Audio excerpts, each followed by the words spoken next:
What's going on, everybody? What is going on? Y'all know what time it is. Well, actually, I don't know what time it is because this isn't a tech testimony. This is a recruiter coaching that you all get to tune into. We have Nate Wiley, who is here, who is expert in the industry, recruiter. He's been at several different tech companies, has his own service and business where he works with different clients that are looking for. I'm gonna let him kind of like break it down exactly what it is before I jack it up. But basically, Nate, who's here, he's like I said, he's been in the tech industry for some time now. Been in recruiting for a while. He's been a guest on the podcast. He's been on our panels before at our events. I've had the opportunity of bumping into him at different tech events where we both were booked to speak at. He's an amazing, amazing resource. For those of y'all on YouTube, LinkedIn, Instagram, y'all are getting to briefly tune into a coaching and a training he's doing. As y'all see the title, Advanced Networking for Six-Figure Jobs and Opportunity Creation. And so make sure y'all are coming with y'all's questions. Quick heads up, this is temporary for those of you that are on LinkedIn, YouTube, and Instagram. This is exclusively for either bootcamp students or those that are a part of the Career Accelerator with weekly coaching with recruiters. And so for those of y'all that are interested, even if if you're a person who doesn't need a boot camp, but you need assistance getting in the industry, you need recurring assistance with recruiters, with career coaches, different resources, go down and click the link below to use Nate's link to be able to actually join. It's a month to month. It's a month to month option or opportunity. So at any point in time, in my opinion, as soon as you get a job, you can go ahead and cancel, because at that point, as it relates to this, that's really the goal for you. So use his link down below so that way you get access. Those of y'all that are on Instagram, unfortunately, I don't have his link set up there, so you would have to be on YouTube or LinkedIn to get access to his link. That being said, Nate has some amazing things to break down. I'm going to allow him to kind of tell you a little bit more about himself, and then he's going to jump straight into the topic. But again, y'all, make sure y'all are posting y'all's questions, because he's only going to be live for y'all on Instagram, YouTube, and LinkedIn for about 15 or 20 minutes, and then he's going to go private exclusively for the actual members. So Nate, I'll let you go ahead and take it over, bro. But real quick, when they post the questions, will I be able to see them, or are you going to read them out? How that's going to work? Yeah. So can you, if you look over to your right, do you see a chat? It's either YouTube, StreamYard, like somebody say hello, or you can go to where it says, people. If you click on, so you don't see any of that. I see people, yeah, studio chat. Okay, but you don't see the comments, the thing that says comments. Let me see here. Bet. All right, we in there. Okay, perfect. I want to make sure I can see them in real time, or else. Yeah. No, I feel that. Yeah, so you can kind of jump back and forth. If you don't see questions in one place, you can jump in the other place and get to the questions. Anybody that has the StreamYard symbol, that means that they are basically internal. Then obviously YouTube, LinkedIn, Instagram. The Instagram chat doesn't pop up here, by the way. That's something I should have said. So Instagram chat doesn't pop up here. So Instagram people are just going to be able to tune in, but they're not going to be able to ask any questions. That's an update StreamYard needs to make. But yeah, outside of that, if you can tell people just a little bit more about yourself, and then you can kind of get rocking and rolling. Yeah. So the name's Nate Wiley. So I've been recruiting for, I think, going on about 14, 15 years now. So definitely touched a lot of different industries, a lot of jobs. I think most importantly, what gives me confidence to jump on here and have these conversations is just talking to a ton of candidates over the years and understanding, which ones come across as stronger, more confident, more valuable, honestly, and which ones seem to maybe struggle a little bit, or usually when I'm screening people, it turns into like an impromptu coaching session if I see they need a little help or something like that. But yeah, right now I support startups mostly for recruiting, and so younger tech SaaS companies. I got a couple of clients that do something a little different, some aerospace, and I even support a nonprofit. So I like kind of staying a little diverse, and I like talking with people and getting a better understanding of whether it's a pivot into tech, whether it's career advancement, whether they're trying to figure out what's next as far as their industry, or how they can sort of recession proof themselves and their career. Just really trying to map that out and be more of a bit of an advisor. But definitely networking is a a priceless and most valuable tool right now. I tell most people don't stop applying to jobs, but networking is probably what's going to get you that next opportunity right now. The market is foolish for anybody actually looking for roles. I've been fortunate, like I said, I think I went entrepreneur while also staying in tech space just so I can really hedge my bets. I was fortunate to work for Lyft for a long time, and I survived like 3 rounds of layoffs, and I felt the fourth one coming. When you say work for Lyft, what does that mean exactly?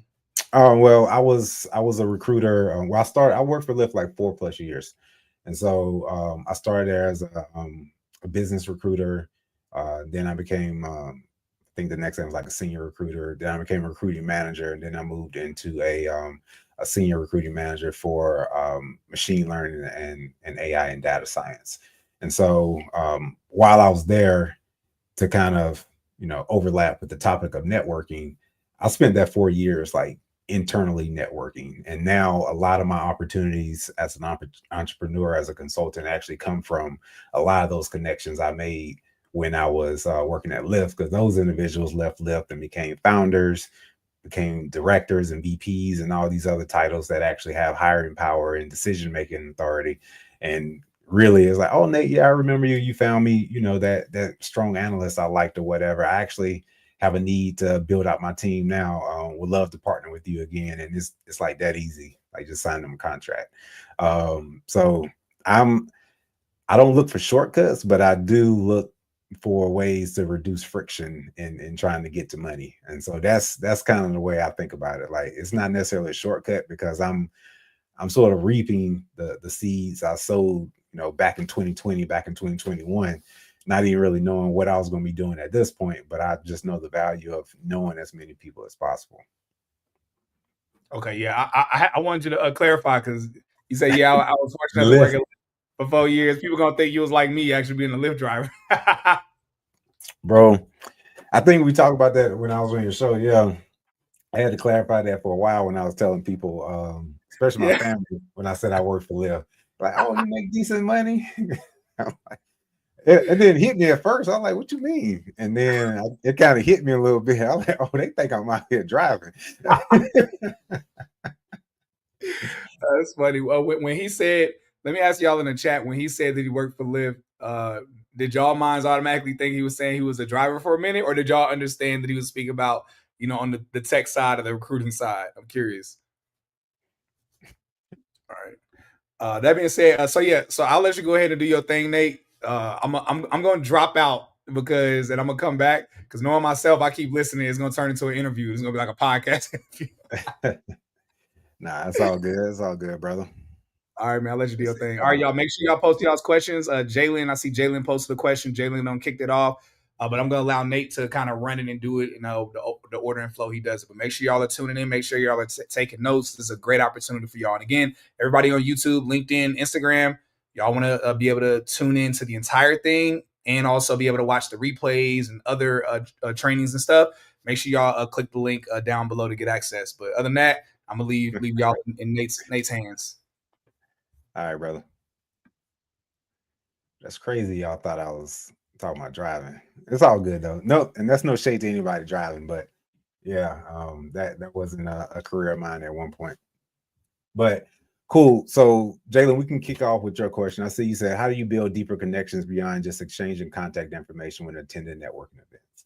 And that's a great question. I think a lot of people think in their mind like that's what it means to network, just exchange information, shake hands, and say, yeah, we'll wrap or we'll keep in touch.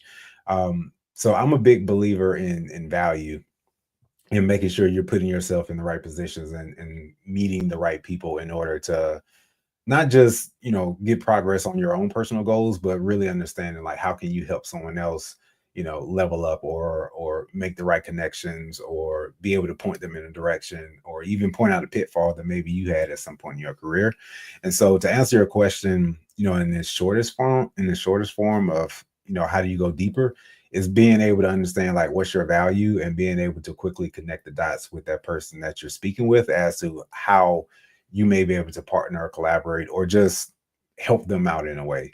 Um, I'm not gonna say it took me a long time to understand that, but that's when the light bulb really went off, and I started to really see a lot of successful connections when I started understanding that networking isn't about going to an event and being selfish, but it's about going to an event in order to expand your community and really figuring out how is it that you can be of value to other people, because that's what makes you stand out when you introduce yourself to someone else, when you immediately start either like brainstorming in real time about like what ideas you all have or how you can potentially partner or who you may be able to introduce them to in order to help them get a leg up or get a head start or get an interview, whatever it may be.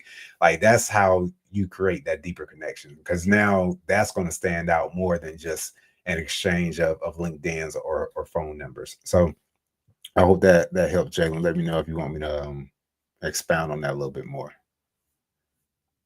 Um, so my first point that I want to jump into here, as far as like advanced networking, and we can sort of start with the foundations. Almost, to piggyback off of the last response to Jalen, you really need to understand yourself, your current value, and then where you're wanting to, kind of what direction you want to take your career in, your business, or whatever that venture is that you're actually trying to network in order to improve in that particular area. And so when I say taking a self assessment, what level are you in your career? How much money do you have to spend on certain events? Like there are levels to events. Like there are some that are free, there's some that cost $400 or $500 a ticket. And so of course we all know, the more you spend, the more your expectations are, and then that's also where you may receive more value. When you go to a free event, sometimes it looks like a free event, and sometimes the people that you're there with, you'll kind of talk and exchange information and really understand, like, yeah, I didn't get not much value for that, nor did I feel like I was able to provide anybody with any value. And so you want to start to really understand what you're looking to get out of these events, and then how much money you have, and how much time you're willing to invest in going to certain events when it comes to in person. Now, when you're talking about doing digital networking or LinkedIn or doing even cold outreach, emails, depending on what you're doing and what you're trying to achieve as far as networking over computer, that one is a lot different because you get to take big swings and it doesn't cost you anything. And we'll kind of dig into a little bit later, sort of what that looks like when you're networking over LinkedIn and when you're networking in person. But going back to the self assessment, so where are you at in your career? Are you at an associate level? Are you at mid management? Are you VP, kind of whatever it is? And you want to start to understand, all right, what does the expansion of my network look like? And I made a post not too long ago to try to help some people that I've spoken with better understand that sometimes you're kind of overreaching when you're networking. And I feel it's kind of in the sense, everybody feel like, oh, let me go listen to the person who's already made $1 million. Let me go listen to the person who has the successful business that I'm trying to get to. And to put it simply, like you're on step 2, they're on step 20, and you're trying to go from 2 to 20. And so sometimes it's in your best interest to network people with people who are at step 3, 4, 5, because that's really going to be more impactful to you, because now you're at a state to where like you can actually execute and be more tangible against what it is that they're actually trying to help you out with, if that makes sense. And so my example I used online was, if you're trying to network with, let's just say you're a mid-level manager and you're trying to network with a C-suite member, it may be great to meet that person. It might be nice to shake their hand, but there are so many levels between where you are and where they are. They may not be able to help you in a way that you feel like is going to be valuable at this point in time, because they're talking with VP level folks, with director level folks, whereas you're really trying to meet with other mid-level senior manager people who may be able to introduce you to folks who can actually help you progress in your career. And so when I say things like that, I feel like it's one of those things where we want to chase the shiny thing, but you're not taking the time to really understand, kind of take those steps and really make those stronger connections with people who are more aligned with where you are in your career. And then that way that person can make better, closer connection introductions, as well as possibly give you more insight into how they were able to make it that next level, or make an extra 10, 15K, whatever it may be, in order to move forward in their career. um, in addition to that, wanting to get a better understanding of what are your actual career objectives, and not just from how much money you want to make, or what title you're seeking, but what industries are you looking to grow in, and then also what sort of, um, whether it's, of course, tech, but we all know there are many levels within tech, as far as, do you want to be on the engineering side, program management side, client success, even finance, HR? Like, there are all these different, sort of departments and industries within tech itself. And so being able to surround yourself with certain people who are already operating in that field is going to help you out as well. And so when I say that, you want to be a little bit more intentional about, not just the events you're attending. Some have themes where they're, looking to kind of curate the list and have a certain type of people there. But even when you get there, um, especially the really big events, you can sort of niche down into, all right, like, they're having, a marketing workshop at this time, so I want to make sure I go there. And you want to be very, intentional about the people that you plan to meet there, if they, um, post some sort of list of the speakers, and or just being in the room with those folks. I usually try to tell people to set a goal for yourself, that you're going to at least, you know exchange information or introduce yourself to, 5 to 10 people, just to make sure that you're kind of gamifying it and not just doing it by happenstance. And I know a lot of people, when you go to a networking event, and I would love to see in the chat, what's keeping you from optimizing sort of the time that you spend at these networking events. And I know a lot of people are just innately shy, or timid, or just don't mess with a lot of people. And honestly, I'm a natural introvert, but when I go to networking events, I try to be, I almost get into character, because I spent money to come there. Usually they're out of town, and so I want to make sure that I'm going to leave, knowing that I've actually made some deeper connections, and I've expanded my network, in order to feel like I'm getting that value out of it. And so that's another sort of key point I was going to put here is, almost, see yourself as putting on your costume, like, get fresh, buy some new clothes, whatever it is that kind of gives you that little confidence boost. I know a lot of people who, need to have some coffee in their hand when they're walking around, or Red Bull or something like that. Really set yourself up for success, so that when you are at that networking event, that you feel like you can come across as someone who, others want to get to know. They want to ask you questions. They want to actually try to, build one of those connections with you, so that, that network can continue long after, the event is over. And I kind of touched on timing a little bit, but that's another thing, right? Depending on where you live, and, sort of what your local community or your local city's network is like. Usually, most decent sized cities, have different happy hours and professional networking events and things like that, that you can hit up pretty easily. But if you are, in a space to where you feel like this is going to be a big unlock for your career, especially if you're trying to pivot into something, I always recommend that you kind of get out there and shake hands, and start putting your face in different crowds. And, um, as Cyrus mentioned earlier, like, me and him have ran into each other at several events, that we know, this is where tech professionals are going to be. Like, this is where we can go somewhere, get some content for ourselves, or, meet some of the people that we may follow on Instagram, on LinkedIn, to kind of really get to know people, and be able to kind of start planting those seeds that may turn into something a little later.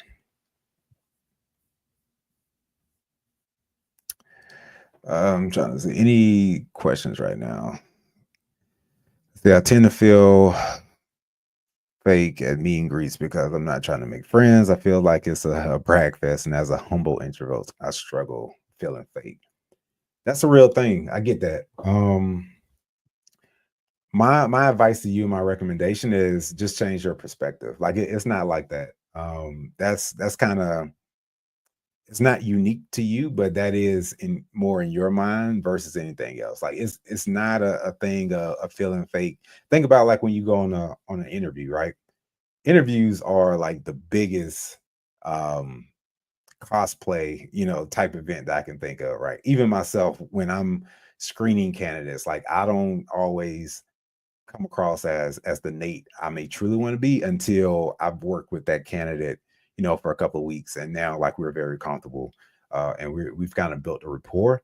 But they're trying to present their best selves, and you're trying to do the same. So it's not fake. Like it's just it's reading the room and come across as someone um, who's intentional about their career, someone who's trying to be a little bit more professional and polished, and you're at a professional networking event. So it's not fake. It's just kind of work adjacent. And I would say it's a much different feeling when you're at a just being honest, like if I'm at it's a group here that I'm affiliated with, the Black Tech Initiative, and we did an event last week. Those, the vibe of those are different. Like we're playing Uno, we're laughing, it's very black. It's a lot of black in there. But I also make sure I go to I'm affiliated with a Charlotte group that's all like recruiters and talent acquisition leaders. It's like me and two other black people there, right? And so that one's a little bit different. I carry myself a little bit different. The way we talk to each other is different. And so it's like I say, it's work adjacent. Like you read the room and you just act accordingly. But I don't want you to feel like you need to like be fake about it. Like it's like anything else in life. You're talking to a certain audience, and so you carry yourself a certain way. You don't, talk to your parents the same way that you talk to your friends. Like I think that's a good way of putting it. And so you just acting accordingly. And the goal is you're trying to expand your network. And I think if you do it enough times, it won't feel like you're being fake. Like you just understand why you're there, and then you just sort of get in that rhythm and that mode. Let's All see. right. What's up? All right, no, you're fine. So you can address the last couple questions that are on here. But I just want to give everybody a heads up. After he addresses these last couple questions, we are going to go private with the actual students and the actual members. Got to honor people that are in the program and stuff like that. And so I'm going to allow him to address the last couple questions. Just giving y'all a heads up. Those of y'all that want to continue on for the rest of the stream, Nate's going to be going on for roughly about another hour. So for those of y'all that want to tune in and have more questions, make sure y'all use his link. Those of y'all on YouTube and LinkedIn, because the link isn't on Instagram, on YouTube and LinkedIn, make sure y'all click the description and look for his link, and make sure you use his link it gives you month-to-month access with him, other tech recruiters and career coaches, where they're doing weekly trainings, as well as self-paced trainings, modules when it comes to templates for your resume, your cover letter, your LinkedIn optimization, some more about networking, salary negotiation, interview training, job application process, everything you could possibly imagine. You get access to like modules, but then also you get access to these weekly training sessions with top level people like Nate. So again, to those of y'all that want access to it, click the link down below so that way you can tune in further. I'm going to allow him to address like the next couple questions. Then I'm going to kind of just drop out from YouTube and LinkedIn, so that way we can honor those that are members within the programs and be respectful towards them. That being said, I know I see one or two other questions in here, Nate. I think the obscure, and then from Tariq. Yep. I'm not sure if you answer both of these. And then after that, I'll probably just after you get to those questions, I'll probably just kind of kick everybody else out. It's your show, man. Yeah. So blame me, y'all. Don't blame Nate. Blame me. That's why I said that. I'm not kicking y'all. He's like, hey, this ain't me. This He's like, I'm here to help everybody. Yeah. It's all right. Other than that, so yeah, blame me. Don't blame Nate. All right, bet. All right, Tariq. So recently getting out of the military, worked as a network analyst, kind of in a box when it comes to experience and knowledge. How can I get experience in other fields within tech? Great question. So this has been a common topic with several people that I've ran into lately. Honestly, one of the best ways to get experience is to do free work. And so when I tell people that, of course, nobody wants to work for free, but you need to get your hands on something that's heading in the direction of where you want to go. Um, I was in the military a long time ago, and so I know that usually when you have a job in the military, that's all you do. Like it's really what all they want you to focus on, and you don't get that much exposure to anything else. Now that you're on the civilian side, my advice to you would be to really start to understand, like, all right, given your experience as a network analyst in the military, what are those sort of surrounding career fields and other types of positions that would be a smoother transition, either directly from what you're doing now to that, or maybe you're just one certification away, maybe you're one boot camp away, maybe you're one college course away from being qualified to something else. And that's also going to depend on how much money you have. At the very least, what I tell anyone, if you're doing one thing and if you're doing A and you want to do B, you should spend a significant amount of your time consuming information on whatever B is. YouTube is free. You can jump in there and literally, start curating a list of content just so you can start to really get a better understanding of what that career field is, what it entails, and kind of start to set up your not only your sort of curriculum development, but also just your mindset as to, okay, I need to start meeting with these type of folks, going to these type of places, and just really starting to learn the language and the lingo so that you can have conversations, so that when you run into the right people, whether it's at a networking event or a career fair or whatever, at least you can talk the language of what it is that you're interested in. One of the biggest red flags I get from people is when they're doing something and they say they want to do something different and they can't tell me the first thing about what it is they claim they want to do. It just kind of goes to show me that they haven't given it any sort of real thought and consideration, and energy to kind of move in that direction. So you don't want that to kind of be the another friction point for you. If you're lacking the experience, at least start to gain the knowledge.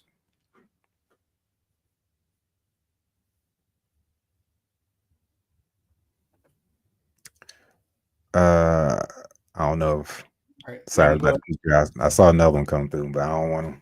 I don't Oh, want to.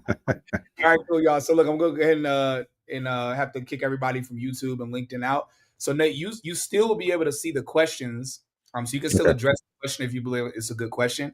It's just that person in particular, if they're on YouTube or LinkedIn or Instagram, they'll just have to use the link to be able to join in and watch the rest.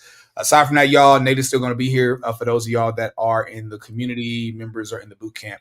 Hasta luego to those of y'all on YouTube, LinkedIn, Instagram. I hope y'all have a beautiful and blessed night. Use the link if you want to tap in for the rest of it, or tune in to watch the replay later. Appreciate y'all.